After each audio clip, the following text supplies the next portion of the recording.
Welcome to the Great Basin Fire Potential Briefing for Wednesday, July 29th. This is Gina McGuire. Currently, we are not expecting any significant impacts to fire potential this week. However, we will see a return of above normal temperatures and dry conditions across the Great Basin over the next several days. Thunderstorms may start returning to far southern tip of Nevada today and spreading slightly further north on Thursday, with a greater progression northward as we move into Friday through the weekend. And these storms may start out as a mix of wet and dry, but moisture should be increasing along with slow storm motion to provide rainfall to many areas where there are thunderstorms through the weekend.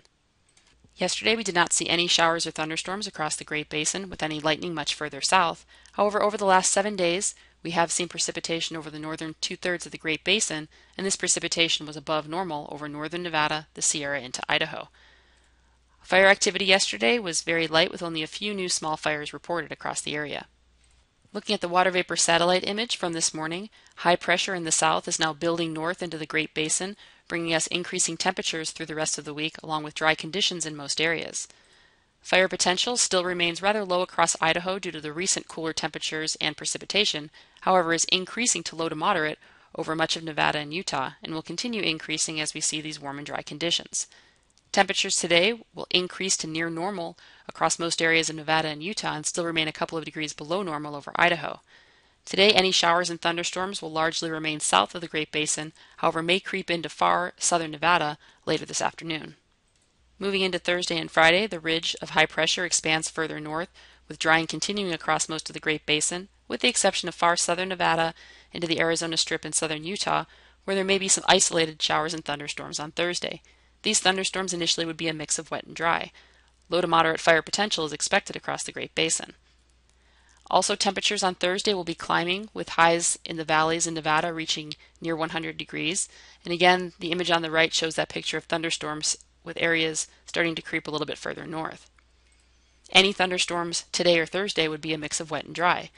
On Friday, the moisture starts to move a little bit further north into central and western Nevada and the Sierra, with still low to moderate fire potential in most areas. These thunderstorms, as you can see in the image on the right, start to push further north in the Great Basin, and especially over central, western Nevada, and the Sierra on Friday, these thunderstorms may start as a mix of wet and dry initially, before we see increasing moisture and rainfall as we move towards Saturday due to slow storm motion. Temperatures will also remain in the upper 90s to near 100 degrees in the valleys. By the weekend, moisture starts spreading further north across Nevada and into southwest Utah. And these thunderstorms again on Saturday, especially over northern Nevada, will be a mix of wet and dry initially. However, moisture should be increasing as we move through Sunday, with low to moderate fire potential still expected on Saturday.